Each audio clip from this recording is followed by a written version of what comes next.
오늘 사순절을 맞이하는 여러분에게 십자가의 은혜와 은총이 함께 하시기를 기원합니다. 우리가 잘 아는 이스라엘은 기원전 722년에 아수르에 의해서 멸망을 했습니다. 이스라엘의 멸망을 두고 성경은 이스라엘이 하나님 여호와께 죄를 범하고 또 다른 신들을 경외하였기 때문이라고 말씀합니다. 성경 말씀에 이 일은 이스라엘 자손이 자기를 애굽 땅에서 인도하여 내사 애굽의 왕 바로의 손에서 벗어나게 하신 그 하나님 여호와께 죄를 범하고 또 다른 신들을 경외하며 라고 말씀하고 있습니다. 하나님을 경외하지 않고 다른 신들을 경외한다면 그 결과는 하나님의 징계와 멸망뿐입니다. 이스라엘이 경외를 해야 할 대상은 오직 하나님 한 분뿐이십니다. 오직 하나님만을 경외해야 합니다. 그런데 이 경외의 대상에 한 가지 예외가 있습니다. 바로 부모님입니다. 너희 각 사람은 부모를 경외하고, 하나님께만 적용되던 경외하라 하는 말씀이 부모님에게도 적용되고 있습니다. 인간이 하나님께 가져야 할 태도와 자녀가 부모님께 가져야 할 태도가 성경은 동등한 것으로 취급하고 있습니다. 오늘 우리는 십계명의 제5계명을 묵상하고 있습니다. 제1계명에서 제4계명까지는 사람과 하나님 사이의 관계에 대한 계명입니다. 그리고 제5계명부터 10계명까지는 인간과 인간 사이의 관계에 대한 계명입니다. 내 하나님 여호와를 경외하라. 이것이 하나님과 인간 사이의 첫 번째 계명입니다. 그런데 인간과 인간 사이의 첫 번째 계명은 내 부모를 공경하라 하는 것입니다. 성경은 말씀합니다. 내 부모를 공경하라. 그리하면 내 하나님 여호와가 네게 준 땅에서 내 생명이 길리라. 부모가 하나님과 함께 경외의 대상이 된다는 것은 놀라운 일입니다. 어찌하여 부모는 경외의 대상으로서 이처럼 높은 위치를 점하는 것일까? 그 이유는 부모님과 하나님이 우리에게 생명을 주셨기 때문입니다. 하나님은 부모님과 함께 그리고 부모님을 통해 우리에게 생명을 주셨습니다. 옛말에 임금과 스승과 부모는 같다라는 군사부일체라는 말이 있습니다. 그러나 자녀에게는 하나님과 부모가 같습니다. 어느 날 집을 나갔다가 돌아온 탕자가 눈물로 회개하며 고백했습니다. 아들이 이르되 아버지, 내가 하늘과 아버지께 죄를 지었사오니 지금부터는 아버지의 아들이라 일컬음을 감당하지 못하겠나이다.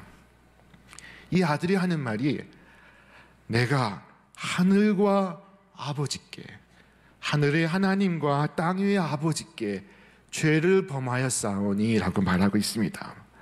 부모님과 하나님이 함께 등장하고 있습니다. 부모님 공경과 하나님 공경은 이처럼 하나입니다. 부모를 공경하는 것은 생명의 원천이 되신 하나님을 공경하는 것이요, 부모님을 공경하지 않는 것은 생명의 주이신 하나님을 공경하지 않는 것입니다. 하나님은 부모의 모습으로 우리에게 종종 나타나십니다. 우리 성경 말씀 함께 읽겠습니다.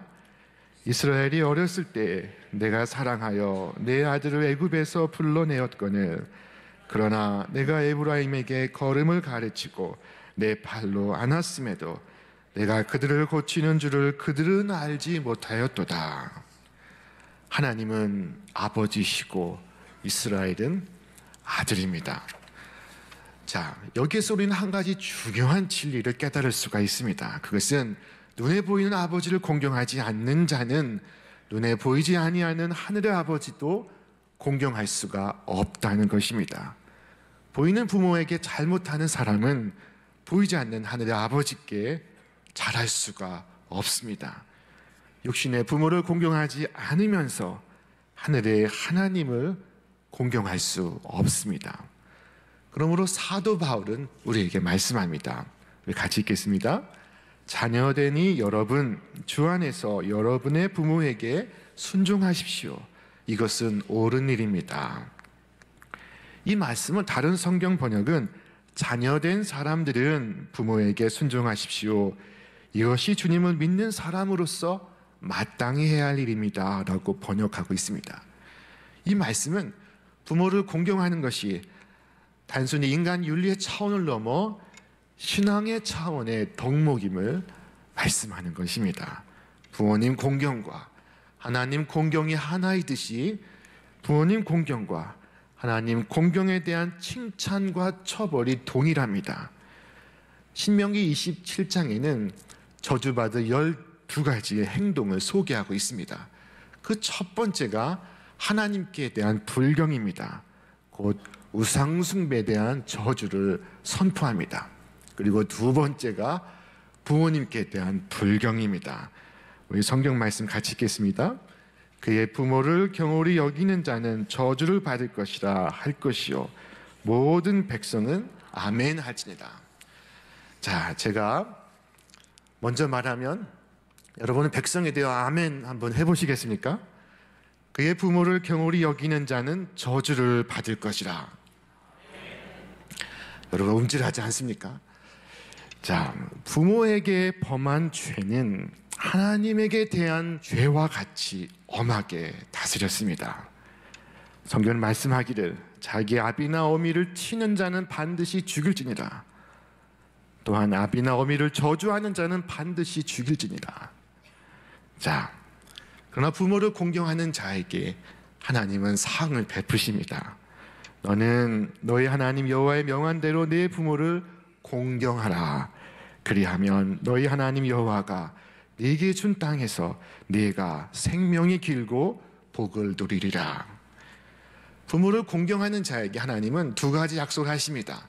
하나는 하나님이 주신 땅에서 오래오래 사는 것이요, 또 하나는 잘 사는 것입니다.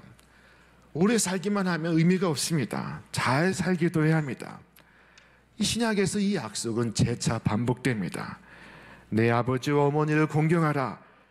이것은 약속이 있는 첫 계명이니 이로써 네가 잘 되고 땅에서 장수하리라. 부모를 공경하는 자는 땅에서 생명이 길고 행복한 삶을 살아가게 될 것입니다. 하나님은 효자에게는 큰 복을, 불효자에게는 큰 벌을 내리십니다. 부모님을 공경하지 않아서 큰 벌을 받은 대표적인 성경의 인물은 노아의 아들 함이었습니다. 어느 날 아버지 노아가 나이 들어 술에 취하여 실수했을 때 일입니다. 자, 함은 아버지의 하체를 보자마자 나가서 밖에 나가 폭로합니다. 술 취한 아버지 노아가 상심하여 술에 취해 누워있는 그 모습을 보고 아버지의 벌거벗은 그 모습을 많은 사람들에게 떠벌리고 다녔습니다. 세상에 나가 광고하였습니다. 그가 아버지를 존중하였다면 한 번쯤은 깊이 생각을 하였을 것입니다. 그러나 그에게는 부모를 존중히 여기는 마음이 없었습니다. 한자로 존중은 무겁게 여기는 마음을 가리킵니다. 여기서 우리의 언어와 성경의 언어가 일치합니다. 네 부모를 공경하라. 이 말씀 속에 공경이라는 뜻의 히브리어 카베드는 무겁게 여기다라는 뜻을 갖고 있습니다. 만일 함이 조금이라도 아버지를 무겁게 여겼다면 그렇게 경솔하게 행동하지는 않았을 것입니다. 그는 아버지를 무겁게 여긴 것이 아니라 가볍게 여겼습니다. 그러나 다른 두 아들 셈과 야벳은 아버지의 일을 듣자마자 옷을 가지고 들어가서 아버지를 덮어줍니다. 우리 같이 말씀 읽겠습니다. 셈과 야벳이 옷을 가져다가 자기들의 어깨에 메고 뒷걸음쳐 들어가서 그들의 아버지의 하체를 덮었으며 그들이 얼굴을 돌이키고 그들의 아버지의 하체를 보지 아니하였더라. 여기서 특이한 것은 뒷걸음질쳐 들어갔다는 것입니다. 앞으로 들어가서 덮어드려도 괜찮은데 그래도 비난할 사람은 없을 텐데 그들은 아버지의 하체를 보지 않기 위하여 이 두 형제가 뒷걸음질 쳐들어가 아버지를 덮어주었습니다. 그것은 아버지를 지극히 존중하는 마음이 그들에게 있었다는 것을 보여주는 것입니다. 그들은 아버지의 수치를 가려주면서 공경할 줄 알았습니다. 약점이 있는데도 공경할 줄 알았습니다. 셈과 야벳은 진정으로 부모를 공경한 사람이었습니다. 이 일로 말미암아 함은 저주를 받고 셈과 야벳은 축복을 받습니다. 노아는 술이 깨어 그의 아들들이 어떻게 행했는지를 알고 하나님의 이름으로 축복과 저주를 내립니다. 노아는 먼저 함의 아들 가나안을 저주했습니다. 우리 같이 말씀 읽겠습니다. 이에 이르되 가나안은 저주를 받아 그의 형제의 종들의 종이 되기를 원하노라 하고, 그러나 아버지의 허물을 덮어주었던 두 아들을 축복합니다. 우리 함께 읽겠습니다. 또 이르되 셈의 하나님을 찬송하리로다. 가나안은 셈의 종이 되고 하나님이 야벳을 창대하게 하사 셈의 장막에 거하게 하시고 가나안은 그의 종이 되기를 원하노라. 부모를 공경하라, 부모를 무겁게 대하라 하신 말씀은 하나님의 명령입니다. 명령은 내가 해도 좋고 안 해도 좋은 것이 아닙니다. 내가 선택하는 것도 아닙니다. 이것은 반드시 지켜야 하는 것입니다. 부모를 경외하는 것이 하나님의 명령입니다. 하나님의 기뻐하시는 뜻입니다. 설령 부모님에게 약점이 있다 하더라도 부모님의 그 무게는 변함이 없습니다. 돈이 많으면 부모를 무겁게 느끼고 돈이 없으면 부모를 가볍게 여기는 것은 옳지 않습니다. 부모의 무게는 변함이 없습니다. 부모가 늙어 기력이 쇠할지라도 부모는 무거운 분이십니다. 부모의 무게를 느끼고 공경하시기를 바랍니다. 항상 존귀하게 여겨야 될 줄로 믿습니다. 어느 광고회사에서 40개월 미만의 아이들을 둔 아빠들을 불러서 설문지에 응답하게 했습니다. 자, 아빠들이 설문지를 읽어가며 설문에 응답을 합니다. 아이가 좋아하는 음식은, 아이가 자는 것을 지켜본 적이 있습니까? 아빠들은 기분이 좋아 웃으면서 신나게 답을 써나갔습니다. 핸드폰이나 책상이나 지갑에 아이 사진이 몇 장이 있습니까? 최근에 아이를 안아준 적이 있습니까? 아이에게 사랑한다는 말을 한 적이 마지막으로 언제입니까? 기뻐하고 웃으면서 모든 문제들의 답을 끝낸 이 아빠들에게 또 다른 한 세트의 설문지가 주어졌습니다. 이번에도 똑같은 질문이었습니다. 그러나 대상이 달랐습니다. 아버지가 좋아하는 음식은, 아버지가 자는 것을 지켜본 적이 있습니까? 핸드폰이나 지갑, 책상에 아버지의 사진이 몇 장이 들어 있습니까? 최근에 아버지를 안아준 적이 언제입니까? 아버지에게 사랑한다고 마지막으로 말을 한 적이 언제입니까? 그들은 더 이상 웃을 수가 없었습니다. 그들 중에 몇은 흐느끼기 시작했습니다. 이 사사시대의 말기 제사장 엘리에게는 홈니와 비느하스라는 두 아들이 있었습니다. 이 두 아들을 가리켜 성경은 행실이 나쁘고 하나님을 무시했다고 말씀합니다. 사람들이 주님께 바치려고 가져온 재물을 마음대로 탈취하고 회막 어귀에서 여인들과 동침하고 아버지의 책망에 귀담아 듣지를 않았습니다. 그때 홈니와 비느하스의 아버지 엘리에게 임하신 하나님의 말씀입니다. 우리 같이 읽겠습니다.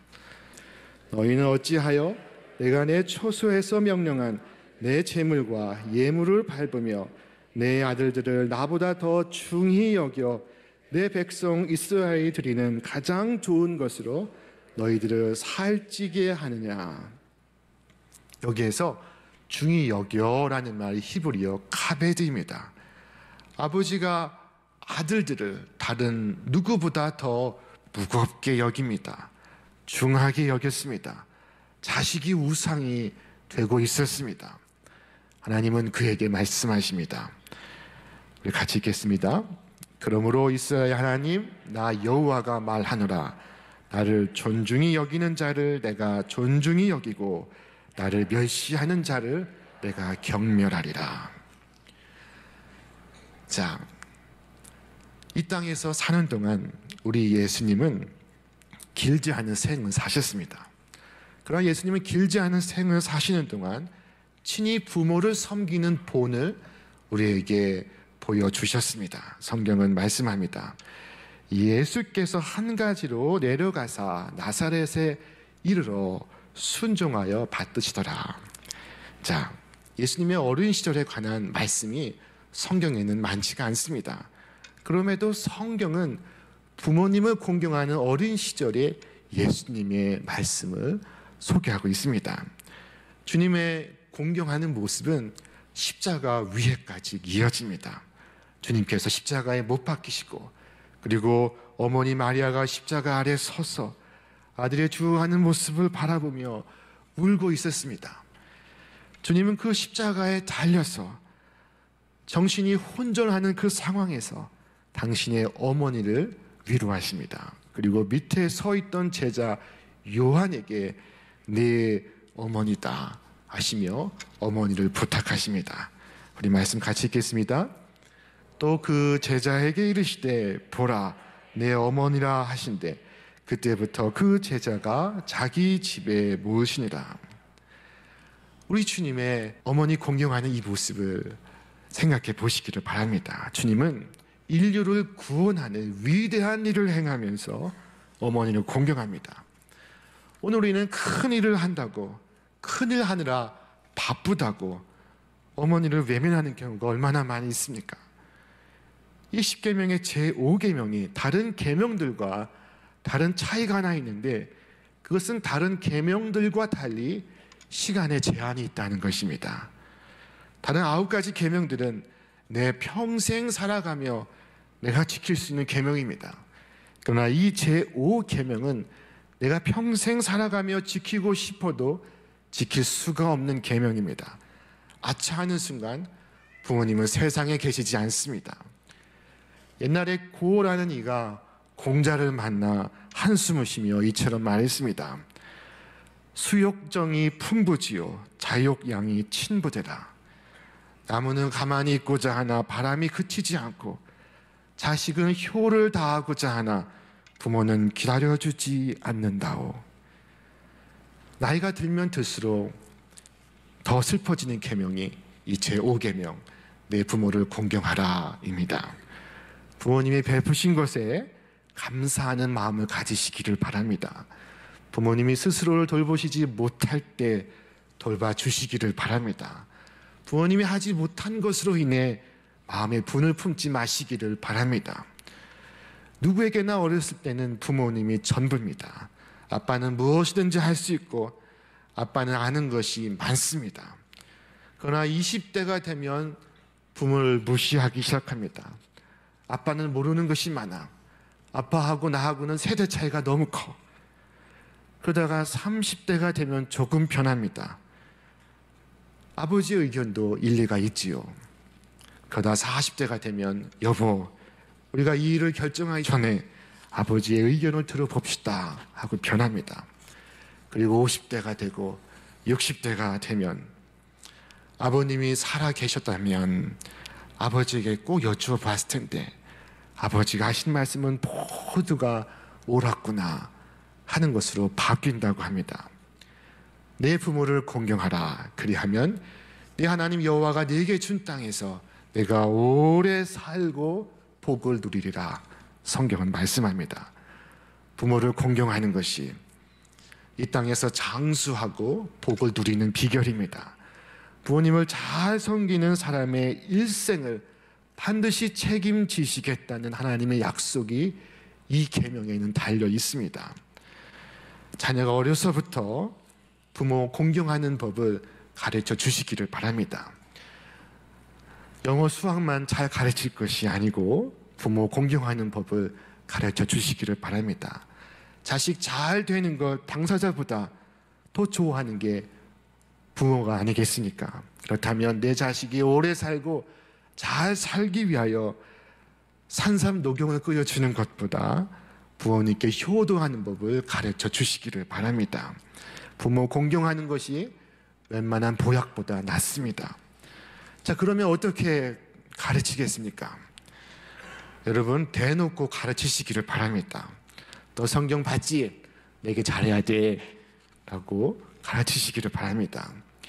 둘러서 말하면 못 알아들을 수 있고 부드럽게 말하면 중요하지 않은 일로 생각할 수 있으니 단도직입으로 전공법으로 가르칠 필요가 있습니다.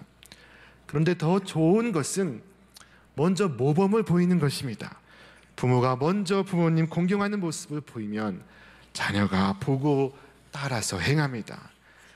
옛말에 효순 환생 효순자요, 오역 환생 오역자라는 말이 있습니다. 효도하는 사람은 효도하는 자식을 낳고 거스르고 어긋나는 사람은 거스르고 어긋나는 자식을 낳을 것이다 하는 말입니다.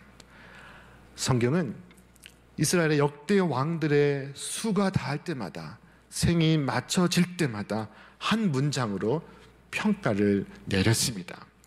긍정적인 인물에 대해서는 예컨대 이처럼 말했습니다. 그는 자기의 아버지 아마시아가 한 모든 일을 본받아서 주님께서 보시기에 올바른 일을 행하였다. 그러나 부정적 인물에 대해서는 이처럼 말씀합니다. 우리 같이 읽겠습니다. 그도 또한 조상이 한 것처럼 주님께서 보시기에 악을 행하고 이스라엘로 죄를 짓게 한 느밧의 아들 여로보암의 죄에서 떠나지 아니하고 그것을 그대로 본받았다. 자, 그런 의미에서 이 제5계명의 뜻은 바로 이것입니다. 내가 먼저 부모를 공경하여 내 자식들에게 부모 공경하는 법을 가르쳐 주어라. 자녀가 부모를 닮고 부모를 보고 배우는 것은 틀림없는 사실입니다. 부모가 자녀를 가르치는 최선의 교육은 부모가 먼저 본을 보이는 것입니다. 자, 여러분, 부모님께 세배하고 용돈을 드릴 때 꼭 자녀를 대동하시기를 바랍니다. 주님은 너는 기도할 때 내 골방에 들어가 문을 닫고 은밀한 중에 들으시는 하나님께 기도하라. 하나님께서 갚으시리라 라고 말씀하셨습니다. 그러나 이 자녀 교육에 관한 한 주님은 다르게 말씀하실 것입니다.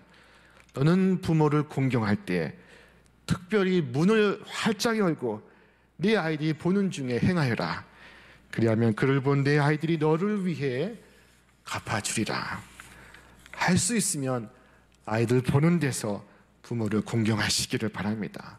그리고 부모를 공경할 때 중심으로 공경하시기를 바랍니다. 아이들은 자신의 부모가 중심으로 공경하는지 그렇지 않은지 다 압니다. 자식을 속일 수가 없습니다. 우리가 중심으로 부모님을 공경하면 자식도 중심으로 부모 공경하는 법을 익히게 될 것입니다. 부모님을 자주 찾아뵈면 아이도 우리도 부모님을 자주 찾아뵈어야 하는구나 하는 것을 깨닫습니다. 그러나 여러분이 부모님에게 무관심하면 자식도 여러분에게 무관심하게 될 것입니다. 세상을 살아가는 동안 하나님이 기뻐하시는 효자, 효녀 다 되시기를 주님의 이름으로 축원합니다. 오늘 우리의 삶을 이어갈 후손들로 인해 감사합니다 라고 말할 수 있는 여러분과 제가 되기를 바랍니다. 하나님 공경과 부모님 공경은 동전의 양면처럼 뗄 수 없는 관계입니다. 눈에 보이는 어버이를 공경하지 않는 자가 눈에 보이지 않는 하나님을 공경할 수가 없습니다. 신앙생활은 곧 효의 생활입니다. 하나님은 오늘 우리에게 효를 명하셨습니다. 하나님 공경, 부모님 공경, 효신앙을 실천하시며 귀한 축복의 유산을 자손에게 전하시는 하나님의 효자, 효녀 되시기를 주님의 이름으로 축원합니다.